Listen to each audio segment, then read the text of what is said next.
Okay, now we continue the discussion.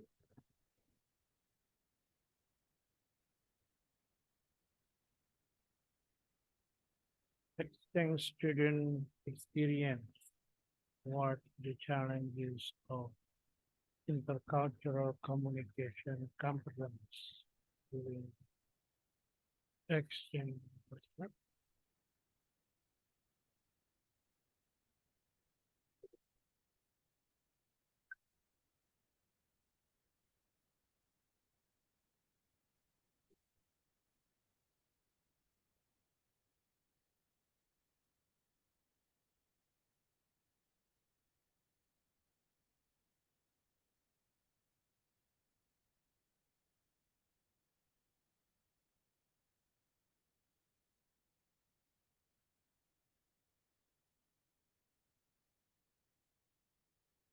Exchange student experience toward the challenges of intercultural communication competence during student exchange abroad. Okay. If you ask ChatGPT to fix your title, so its sound will be enhancing intercultural communication competence, uh, colon, a study of challenges faced by exchange students during study abroad. I think that's very much. I report this. Don't worry. So I encourage other students also to fix, yeah, the wording, because sometimes the wording is not effective. Yeah. Uh, the title is not wrong. Yeah. This is correct English, but many times incorrect English. Yeah. But what we need is effective English, effective language. So you can ask ChatGPT to fix it. You can just do, I mean, write, please improve this title and hit enter and put your title. Just to make sure, I mean, your uh, your title is effective, using effective language. All right. Now, uh, I think it's very clear. Yeah, pretty clear. You can follow your uh, your presentation. But please, next time if you are doing presentation, it is good. Yeah, I do appreciate that you. I think you prepared the presentation, but please do not do. Try to. I mean, to put notes, yeah, and then try to talk without text. Because at the end your presentation takes much longer than required. Remember, your presentation is limited to maximum uh, 10 minutes. And many lecturers don't allow you to take that long, only 7 minutes, 5 minutes. Inside. Because when you are doing presentation, I mean proposal presentation, the most important thing that you have to do is, I mean, to present is to clarify the coverage of your title, yeah, by reading your title and then explain. For example, like this, yeah. Uh, I prefer to read ChatGPT title. Enhancing intercultural communication competence, a study challenges faced by exchange students during the study program. And then you explain that this research is investigating students who join, yeah, study abroad program. And I want to learn from them the intercultural communication competence, yeah, in terms of the challenges, perhaps the strategies, something like that. So I think that's the way we explain our titles. So then it will it will be good, yeah. You can summary that thing. If you stick on your writing, in many cases, the what that the the students did not write well. So then, what they were writing is not what they need. So what we want to capture to get from the seminar presentation is that what is your actual idea? We really want to capture that, and seminar proposal presentation or discussion is in order to help you to understand better, yeah, your topic, and to help you how you manage and conduct your research project.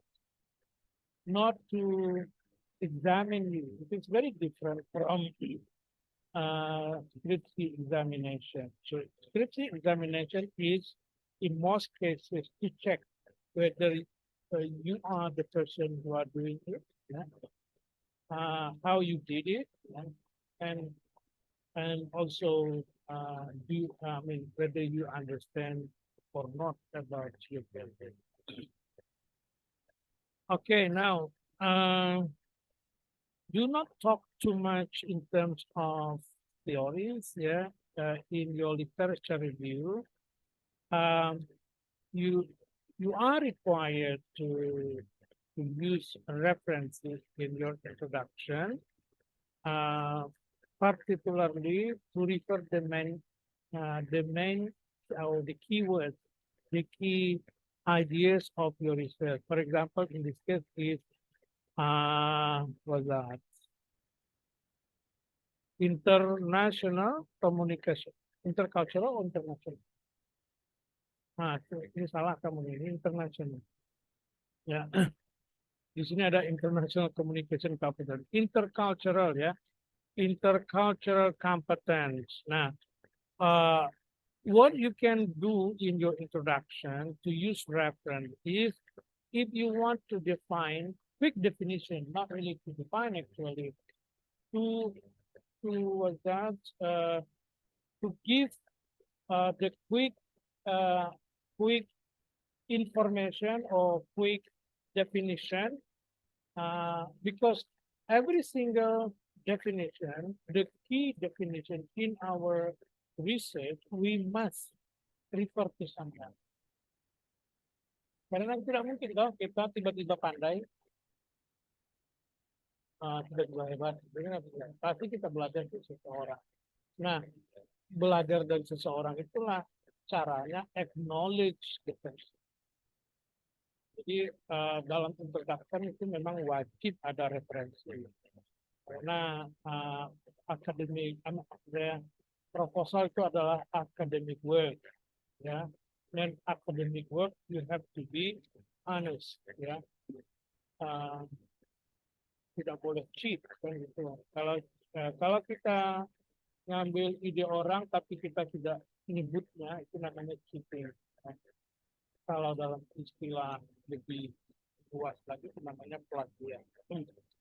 Tapi kalau kita menyebut sesuatu dalam arti key terms, key ideas, and we refer to someone, kita mengatakan begini, ini idenya, misalkan kalau saya, bidang saya, ini idenya Vygotsky. Dan walaupun saya tidak dalam writing, saya tidak bisa mengatakan ini ide Vygotsky. Tapi when I mention, for example, that learning taking place in social congregation, gitu kan? Belajar itu terjadi ketika terjadi social interaction. Itu kan bukan sederhana. Ungkapan itu tidak sederhana sama sekali. Itu adalah sebuah postulat, punya ilmu. Kalau kita bisa mengatakan itu, Padahal kita belum pernah menulis, belum baca pun sedikit. Tiba-tiba kita mengatakan itu orang sudah akan percaya. Kemarin saya menguji tesis ya. Ada mahasiswa sudah menyampaikan data. Ya ada sekian persen ini, sekian persen itu terjadinya begini. Tapi satu pun tidak ada referensi. Kan aneh itu. Anehnya data itu dari mana gitu kan? Di introduction kita tidak bisa begitu ya. Minimal kalau ingin mengatakan saya pernah melakukan misalkan informal communication, and from that informal communication I got this information. Misalnya kayak gitu tadi itu bukan presenter. Tetapi itu tidak biasa dilakukan dalam disposal model kayak gitu. Nah ini maksudnya di sini you talk about ICT incorporates cognitive, affective, behavioral attributes, blah blah blah.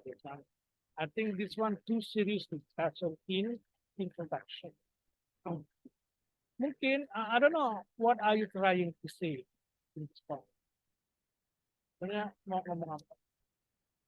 I might be able to help you. Yes.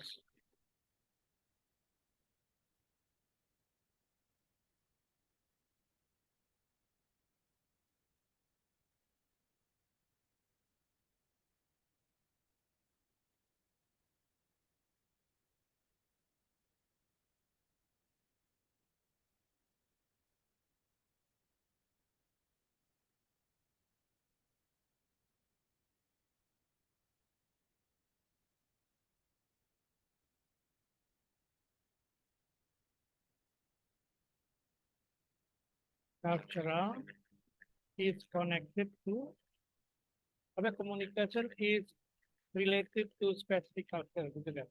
Culture specific. Nah, ya mungkin itu aja intinya. Jadi misalnya begini, you can say like this, the communication is it is unavoidable to involve cultural aspect when someone is interacting, apalagi dalam misalkan program exchange. Nah, itu aja sebenarnya. Dan kamu masukkan satu atau dua referensi saja yang benar-benar mengatakan itu bahwa culture and communication is kind of inseparable, always involve culture. Nah itu culture itu usually trigger the gap between interlocutor kan gitu. Nah gap itulah yang menyebabkan mungkin challenges. Kan itu sebenarnya ide apa riset kamu ke arah situ. Nah, jadi kita dalam introduction itu lebih menyederhanakan yang begitu begitu luas atau begitu complicated the explanation. Nah, kalau kamu ingin benar-benar nanti engage, I mean discuss this, ini porsinya di literature review. You have to discuss this. Di literature review Anda justru malah wajib mendiskusikan lebih luas lagi tentang communication and cultural exchange. Itu harus didiskusikan karena that's your core idea of your research. Nah itulah kira-kira ya prinsip di dalam menulis introduction. Ada yang berpendapat bahwa introduction itu tidak harus menggunakan referensi, ya hanya itu saja. Nah, kalau saya berpendapat dan sesuai pengalaman saya yang sudah lumayan banyak penelitian dan juga publikasi secara internasional, ya memang kita dalam introduction itu tidak boleh memang terlalu sangat theoretical, itu tidak bakalan pasti dikembalikan untuk diperbaiki. Tetapi juga tidak benar kalau introduction itu tanpa referensi, pasti itu dicoret dan juga pasti akan dikembalikan karena artinya riset kita tidak grounded, related teori. Berarti tidak ada nyangkut sama sekali dengan teori ya. Kalau itu kan aneh. Kalau kita riset ini kan riset adalah to produce knowledge, gitu kan. Nah, pasti kita harusnya punya grounded teori grounded ya. Nah, tetapi sekali lagi jangan terlalu theoretical in introduction. Okay. Now, your questions, what are the challenges? Are you only investigating challenges?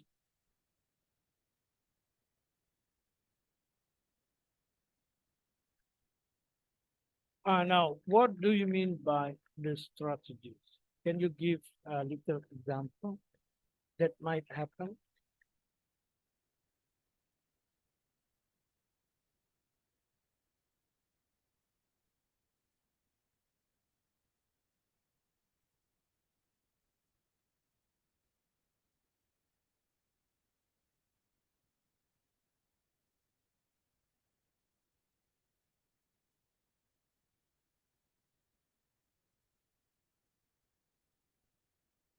Uh, do you mean strategies is how the student learns something?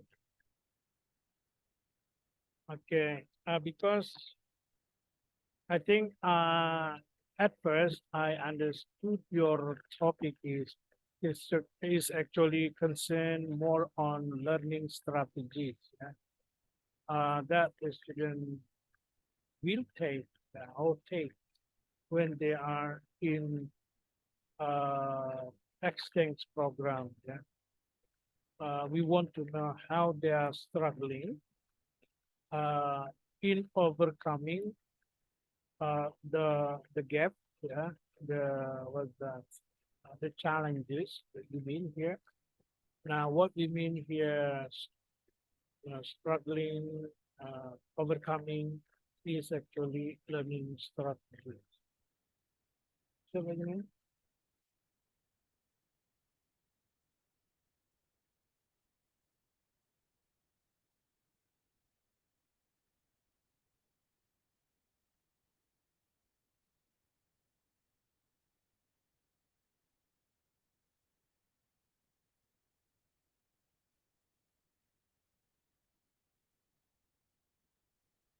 Because if you are confirmed what you mean by strategies, there is a learning strategy, yeah, then you have to talk uh, in your literature review. You have to talk about learning strategy.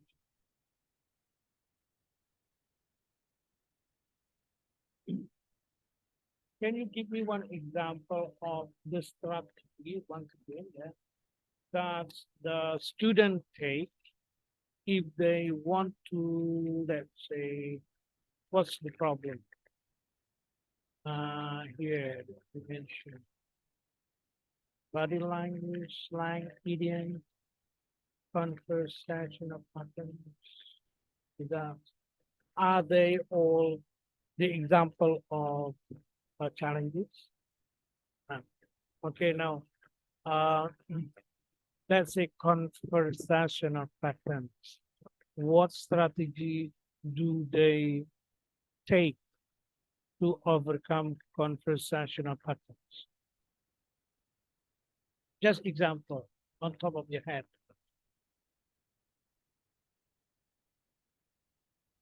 Yeah, yeah.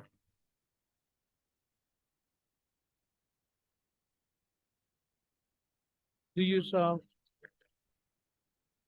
Okay, yeah. Uh-huh.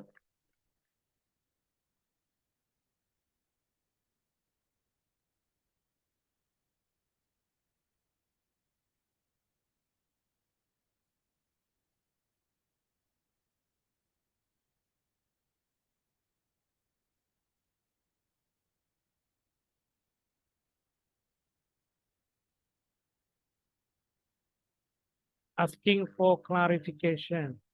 Yeah. something like that. So that's asking for clarification is communication strategy.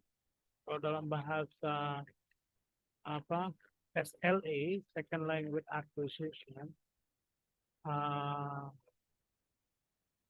ya, ya pengarangnya itu GAS ya, GASS, GAS itu second language acquisition ya.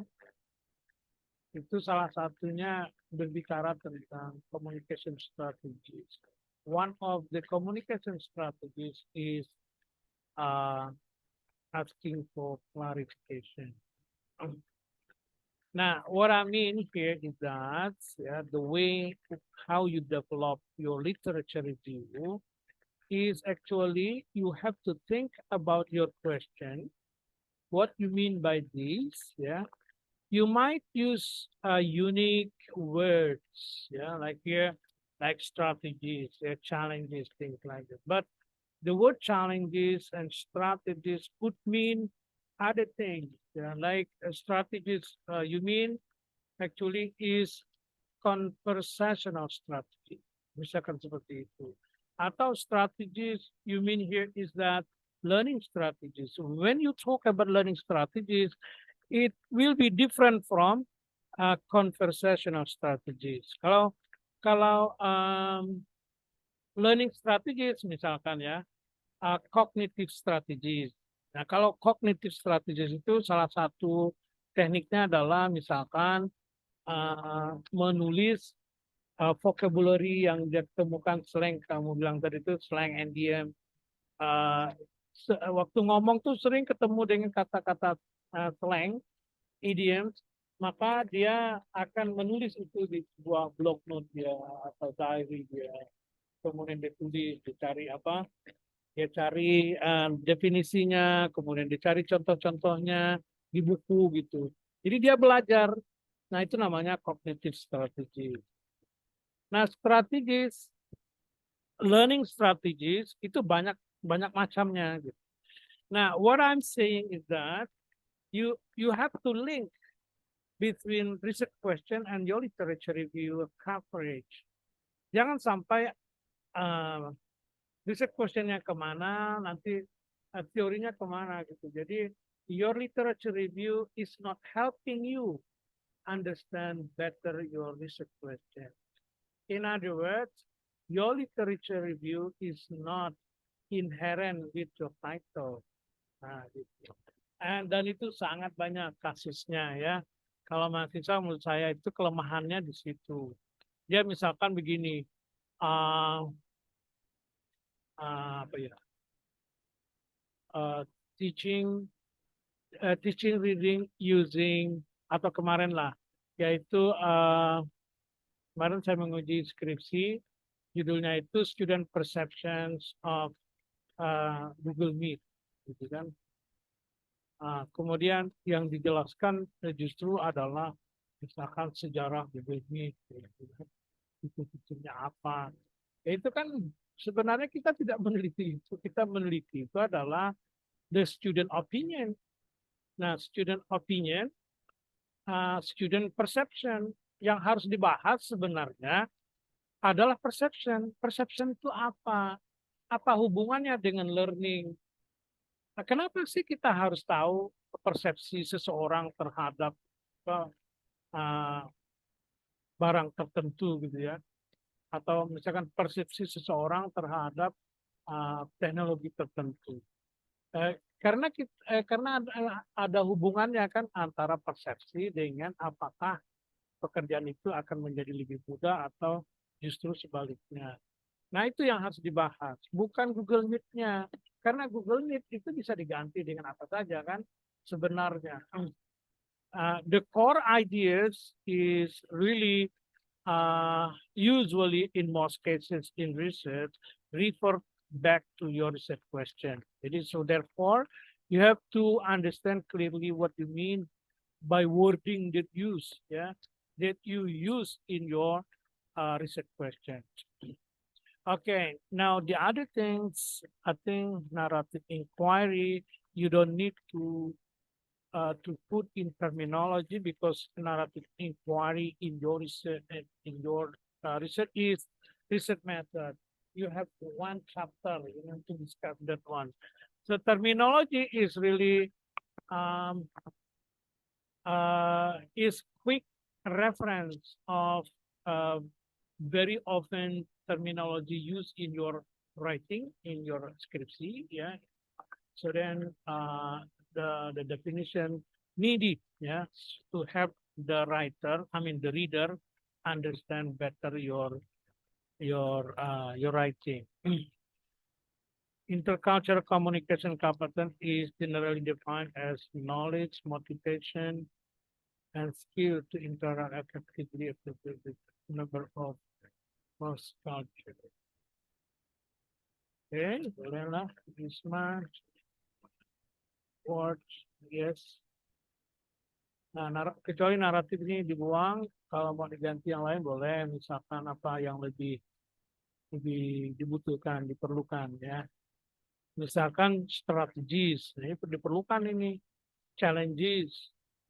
Apa yang you maksud dengan challenges itu harus benar-benar perlu penjelasan. Kalau saya justru, tapi waktu saya melakukan my PhD, pertanyaan saya jelaskan. Jadi pertanyaan satu, what are the challenges of thinking, bla bla bla. Jadi di bawahnya saya jelaskan apa yang dimaksud dengan pertanyaan itu, yang saya maksud ini, yang saya cover itu dan sebagainya. So then people will understand what you mean by our questions. Okay, now literature review. The concept of intercultural communication competence. Intercultural. Bukan yang mana sih yang benar? Kamu sometimes in intercultural ya. Okay, wait a minute. Nanti okay. ICC intercultural communication. Nah, ya bisa langsung seperti ini, tapi ini hubungannya sebenarnya dengan learning language. Ya. Karena asal muasalnya kan bahasa adalah culture. Belajar bahasa ya wajib belajar culture. Itu sebenarnya itu yang apa? Yang paling sederhana. Tapi itu adalah sebuah teori yang apa sangat umum di bidang bahasa. Oleh karena itu, ketika berbahasa kita tidak bisa melepaskan culture kita.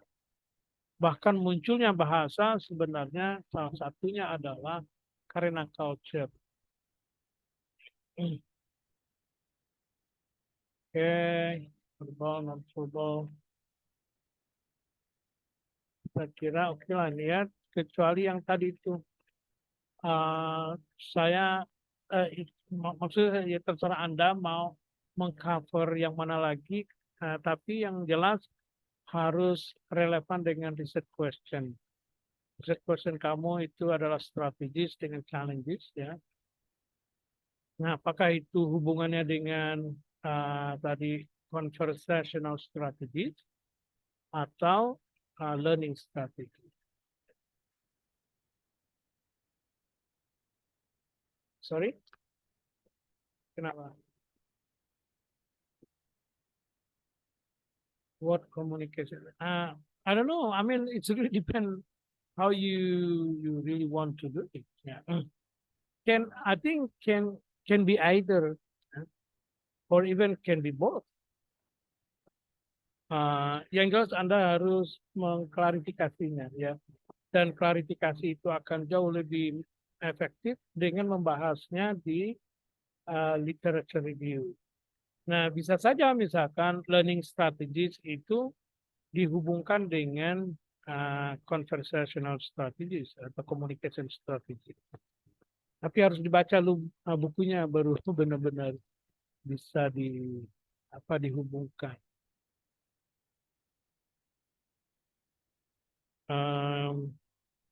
Susan Guest ya nama ininya. Coba itu.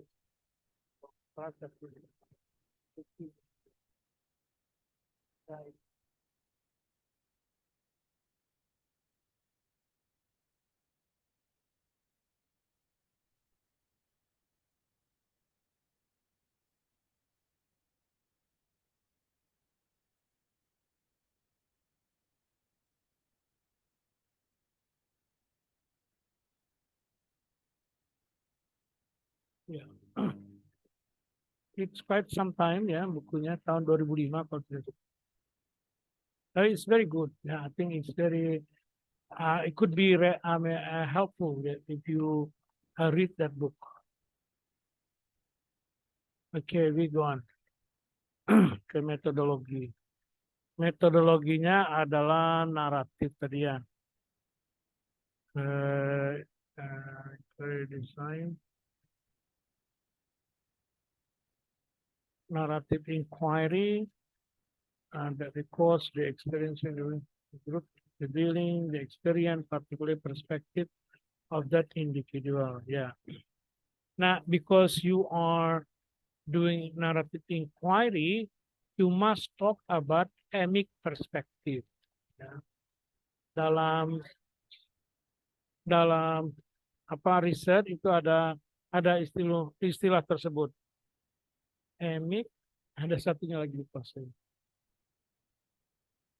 Yang jelas kita meneliti dari perspektif dirinya. Orang tuh bercerita perspektif dirinya. Tapi bisa juga kita bertanya dari eksternal perspektif orang lain terhadap dirinya. Nah, gitu. Tapi kalau naratif di sini harus emic perspektif. Ya,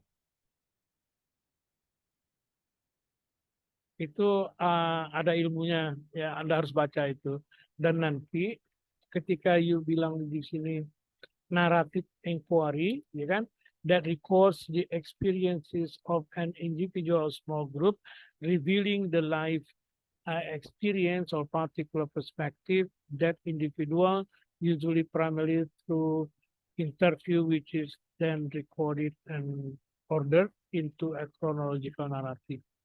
Ya, nah di sini nanti kamu kamu kembangkan ya bahwa misalkan narrative inquiry itu tidak terpisahkan dengan emic perspektif. Baru kamu jelaskan sedikit tentang sorry, emic, EMIC.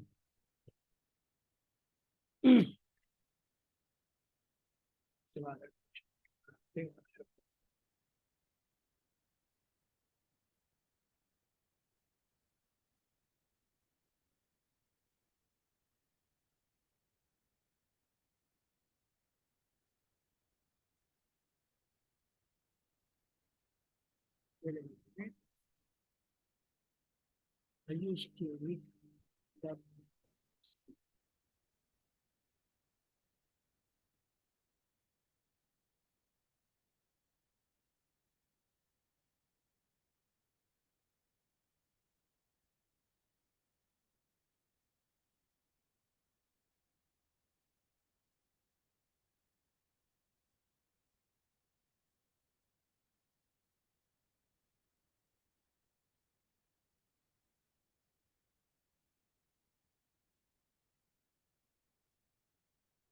Saya belum lama membaca satu ini dia. Emic concept and ethic etik ya. Emic concept and ethic path. Itu tapi itu memang apa? um,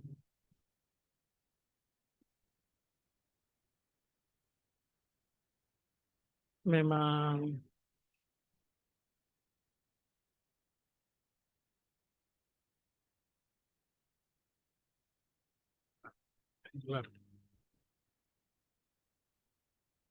artikel yang saya barusan baca itu tentang religion karena biasanya orang apa meneliti emic perspektif maksud tentang religion belief dan sebagainya gitu biasanya tentang religion. Nah, saya cari kemarin just to also to know ya Angler. Okay, let me send it to everyone here.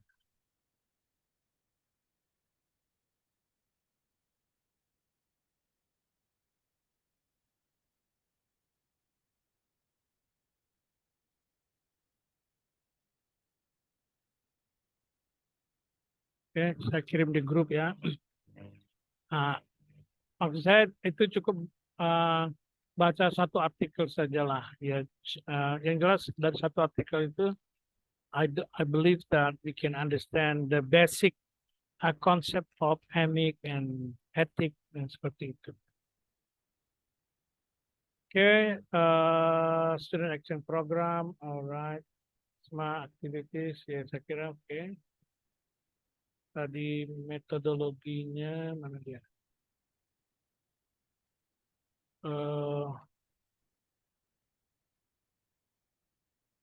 Itu partisipannya is siapa nih? One. How many participants do you have? Only one. Naratif ya. Uh, yes, you can have one, but you have to explain here who is that person, why that person is special. Yeah.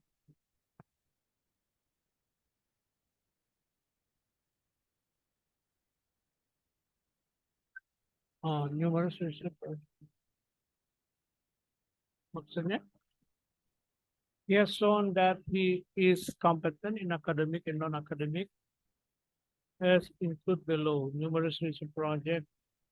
In what do you mean by numerous research project?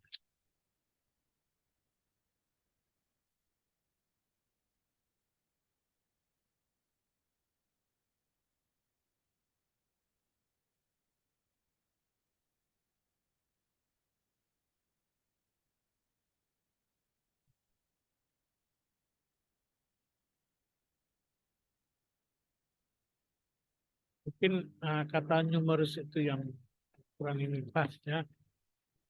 Uh, Mungkin many gitu aja karena numerous itu really huge number ya. Many research project atau some research project juga oke. Yang jelas yang kita ingin apa ketahui bahwa dia bukan hanya students biasa dapat ini gitu, tapi juga banyak pengalaman lain gitu.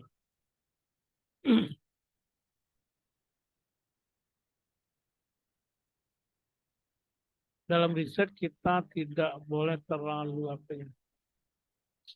apa istilahnya itu. Misalkan mengatakan very important. Nah, dalam akademik riset itu tidak boleh menyebutkan very important. Lebih aman itu important. Nah, gitu aja. Nah, kalau begitu juga dengan kata-kata numerous ya. Turkey, okay. Document review, what do you mean by document review?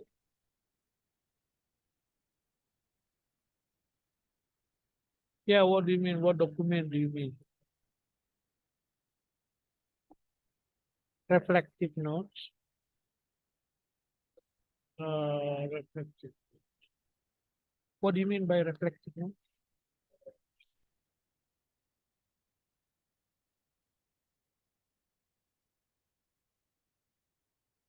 Okay. Did you explain here?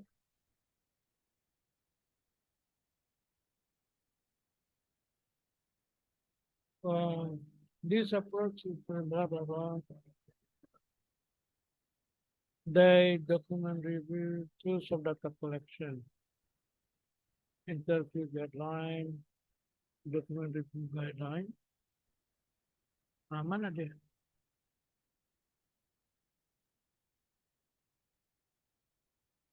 I mean, like this, you have to mention the kinds of document that you are going to take for your data. Now, then you have to explain one by one.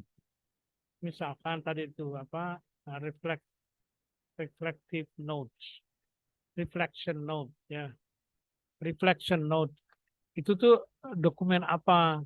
Dokumen dia selama melaksanakan program, apakah itu voluntary dia mencatat atau itu adalah kewajiban yang harus dia lakukan sehubungan dengan tagihan program ISMA misalkan, kan harus dijelaskan. Karena voluntary dengan wajib itu beda. Dalam riset nanti kita lebih cenderung ingin mengambil yang voluntary. Kalau wajib itu akhirnya kualitasnya asal, yang penting ada, gitu kan? Kalau dia voluntary, berarti dia benar-benar punya attitude yang baik terhadap strategi, terhadap macam-macam ya. Jadi maksud saya dokumen itu harus dijelaskan, dokumen apa saja. Kemudian sertifikat juga demikian. Sertifikat yang you maksud itu apa? Apakah sertifikat kehadiran dalam sebuah kegiatan atau keterlibatan dan lain sebagainya.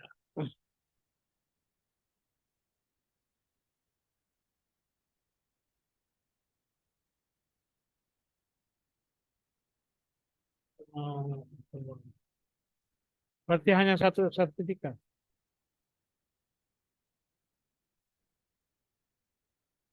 Itu mungkin tidak perlulah. Mungkin ketika you misalkan, itu disebut dengan artifak.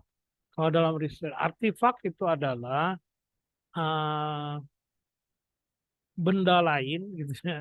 Ketika interview misalkan, saya menceritakan tentang saya ketika mengikuti program ini saya dibuktikan dengan sebuah sertifikat. Kemudian kamu minta mana sertifikatnya? Bolehkah saya misalkan, bolehkah saya memfotonya gitu ya? Ketika interview tuh, nah itu namanya artifak. Kalau dokumen itu benar-benar jenis jenis data yang berbeda dari itu semuanya. Jadi benar-benar kalau tadi itu betul tuh reflective notes itu boleh dijadikan data karena itu sebenarnya apa yang tidak hanya sekedar menunjukkan bukti gitu, tapi di situ banyak informasi yang apa bisa kita gali. Uh, Termasuk di dalamnya misalkan kalau dokumen itu panduan, misalkan panduan IISMA seperti itu.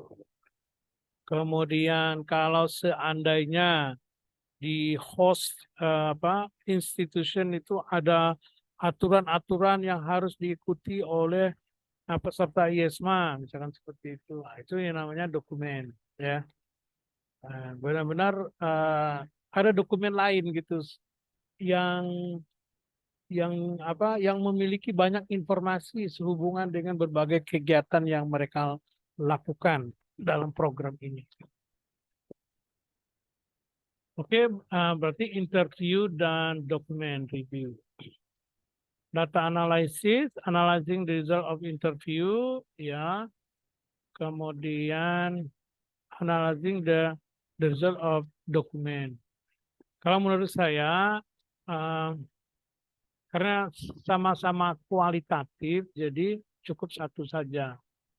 Kalau yang kemarin saya jelaskan di proposal yang lain itu karena jenis datanya itu beda-beda. Misalkan data interview, kemudian data observasi, checklist itu maksudnya. Data questionnaire itu kan memang benar berbeda gitu jenis datanya. Jadi kalau interview berarti yang kita analisis itu kan ya transkrip, berarti kan ya berbentuk like paragraph and so on like that. And document review also the same. Jadi sama ya. Jenisnya exactly the same. Jadi cara menganalisnya tuh juga sama, yaitu dengan thematic analysis. Thematical analysis namanya dalam qualitative research. Prosedurnya di sini sudah mengena ya, transkrip. Transkrip itu sebenarnya tidak masuk dalam analisis, itu persiapan.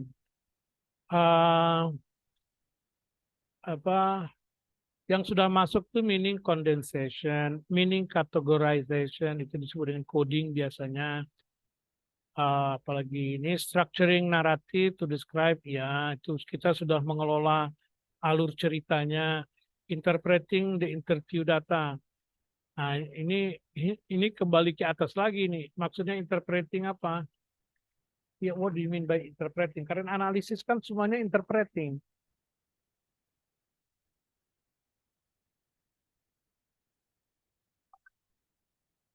Ya, mungkin drawing conclusion lebih lebih pas nyebutnya. Karena interpreting itu sebenarnya pun belum drawing conclusion.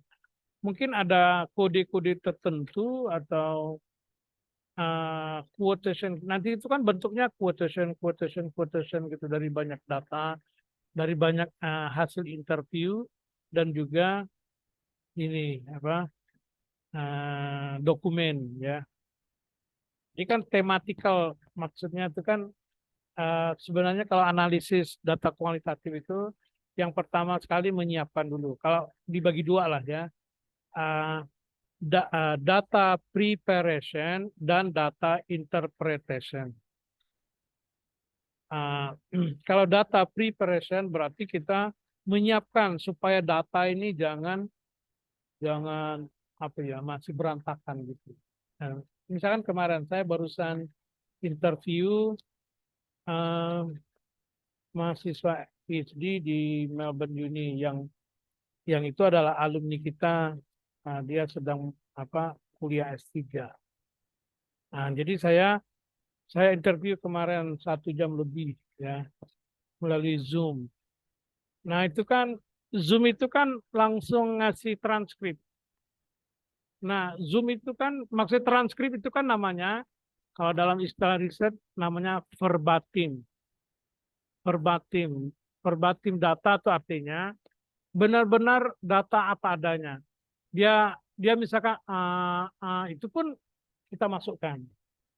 Misalkan I-nya beberapa kali. Uh, I want, I want, I want gitu kan. Padahal maksudnya kan in this case I want to know about this. Tapi dia nyebutnya tuh I want-nya beberapa kali. Tetap kita masukkan. Itu namanya verbatim. Nah, yang begitu uh, kita beresin nanti menjadi compact, uh, importance, only important information. Jadi yang kita masukkan dalam data analysis, mau kita proses ke data interpretation, itu hanya conversation yang thick atau yang intensif. Jadi ketika dia misalkan, saya bertanya tentang, do you think that, saya bilang gitu, ChatGPT will be vulnerable or really inclining someone to do cheating, nah gitu kan. Kan dia pasti banyak cerita tuh kan. Dia tentang bagaimana dia mengelola data dia, bagaimana dia apa bekerja writing dan sebagainya. Nah, ketika dia bercerita itu sajalah yang kita ambil. Itu sudah kita itu yang namanya data preparation. Kita ketemu apa dengan lapangan nanti akan ketemu banyak sekali data, tapi sebenarnya hanya sebagian data yang kita perlukan. So we trim ya, the word trimming. Nah, begitu sudah selesai, bawa ke interpretation itu sudah kita pakai coding. Disitulah tematikal. Jadi emerging themes istilahnya, emerging themes. Setelah kita lihat, kalau dulu sebelum ada komputer, jadi seorang kualitatif researcher itu dia perlu ruangan seperti ini. Maka data dia itu ditempelnya di apa? Di dinding gitu. Nah, ketika dia nempel di dinding, datanya tuh sudah warna-warni, makanya color coding. Misalkan kalau ini bicara tentang strategi tadi itu, misalkan apa? Strategi komunikasi misalkan seperti itu, dikasihnya warna kuning, gitu kan? Jadi ditempelnya yang segala hal yang berbau communication strategi itu ditempelnya. Kalau sedikit maka hanya jadikannya satu tema, tapi kalau itu banyak jenisnya dijadikannya tema. Jadi akhirnya dia menulis dari jauh begini, gitu. Kalau sekarang kita menggunakan aplikasi yang namanya Envivo. Kalau dulu saya namanya nudist. Nah, itu sebenarnya bahasanya jorok itu nudist. Saya pertama kali bilang, loh kok nudist? Nggak tahu katanya. Pokoknya saya pernah apa attending courses ya how to use nudist. Jadi tapi nudist akhirnya berganti nama menjadi Envivo ya. N-nya itu sebenarnya nudist, nudist Vivo. Sampai sekarang nudist Vivo itu di Envivo itu digunakan oleh para peneliti uh, apa para peneliti kualitatif ya. Jadi berbentuk coding. Perhaps I can show you later ya.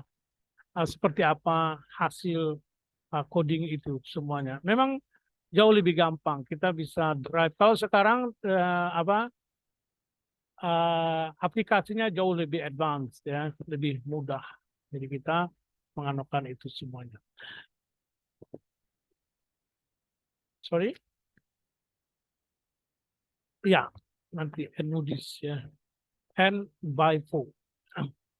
Kalau di YouTube banyak ya, kalau mau belajar. Tapi saya nggak tahu aplikasinya. Punya saya sudah sangat-sangat tua. Nah, kemudian data triangulation. Karena data kamu cuma satu, sebenarnya agak sulit untuk triangulation. Paling yang kamu bisa triangulate adalah data interview dengan data dokumen. Kalau dia aku ngaku begini, saya begini, begitu, apakah benar di dokumennya itu ada program itu, misalkan seperti itu.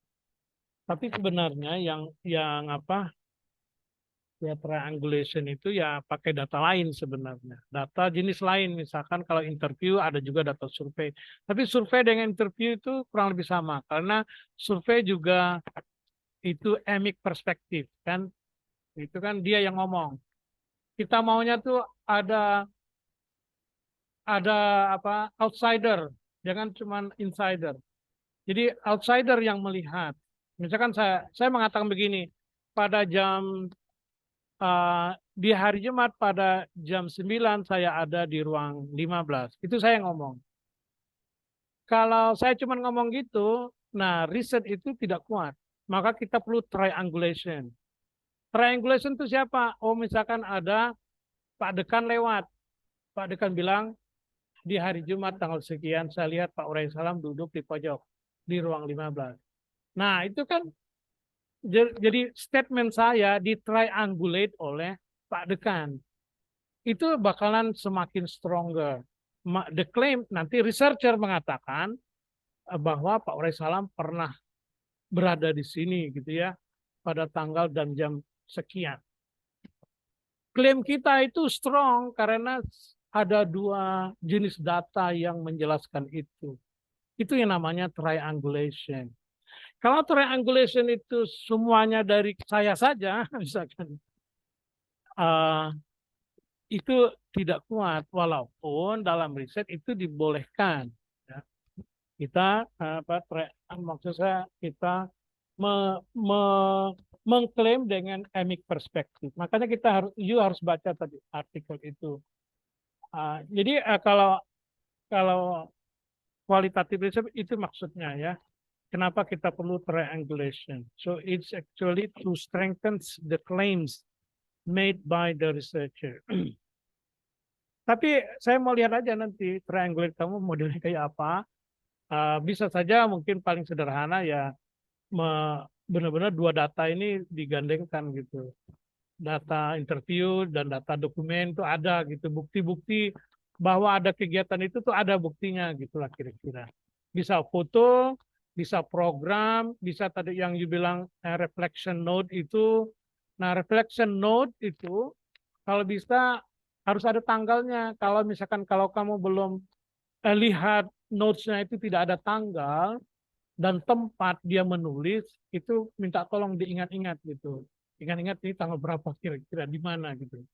Nah, catatan-catatan kalau memiliki detail seperti itu strengthens the proof, ya, the claims. Oke, saya kira itu ya on the whole. Kemudian references it look good already ya.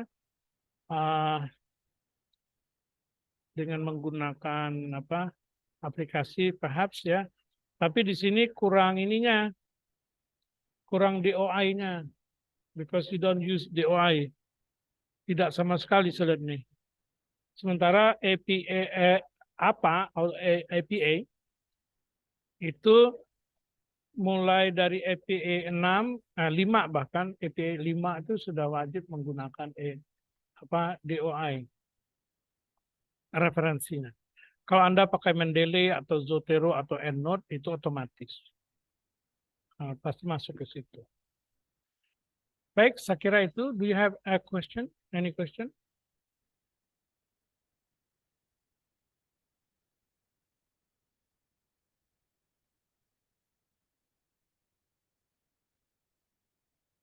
Transkrip, itu tidak, itu dihilangin saja. Ya, kalau transcribing itu bukan proses analisis. Itu persiapan data. You ceritakan saja sebelum data dianalisis, interview sudah disiapkan transkripnya seperti itu. Kalau Anda menggunakan kalau saya sarankan ya menggunakan aplikasi, jangan apa jangan pakai transkrip sendiri. Ya saya contoh kemarin pakai Zoom itu. Kalau Zoom itu, tapi harus direkam. Jangan kalau saya ini kan rekamannya di lokal lokal komputer ya, lokal drive. Dia harus di cloud. Nanti di cloud itu langsung diproses sama dia. Begitu selesai dia recording, transkripnya pun selesai. Tinggal kita kontrol A, copy, dah langsung bisa. Nah, gitu. Kalau bisa kan, kalau interviewnya misalkan langsung begini, you rekam dengan apa? Dengan Zoom, ya kan? Dengan Zoom. Jangan pakai HP, karena nanti pekerjaannya lama. Iya, kayak gini kan cuma saya merekam saya seorang, bukan merekam kamu. Tapi kan what we need is not bukan wajah saya harus muncul, bukan saya harus muncul. Yang paling penting kan merekam suara ini, penjelasan kan.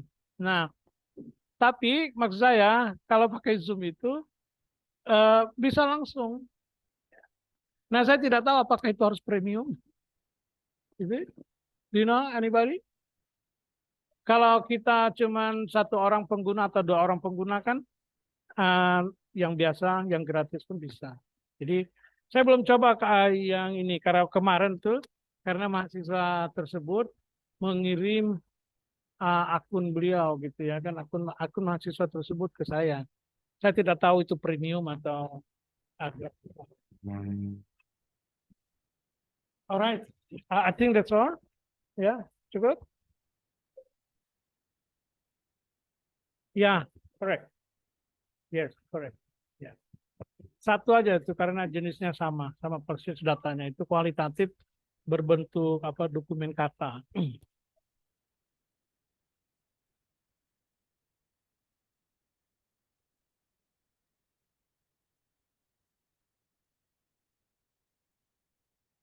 Ya, condensation.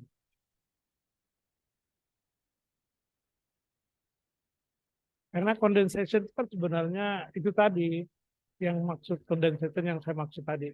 Data kita itu verbatim.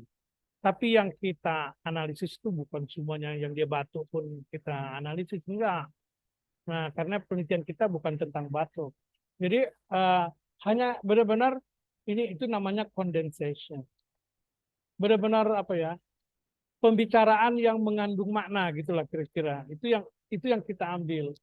Itu condensation dan itu juga masuk dalam kategori data preparation. Bukan analisis itu masih. Dari yang mana tuh coba kau sebut? Dari situ. Itu emerging team namanya. Iya, coding. Coding juga ada di situ. Ya. Condensation itu preparation. Supaya lebih mudah baca data itu kalau datanya sudah condense.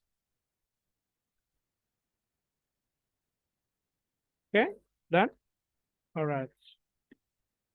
Oke, saya kira itu ya.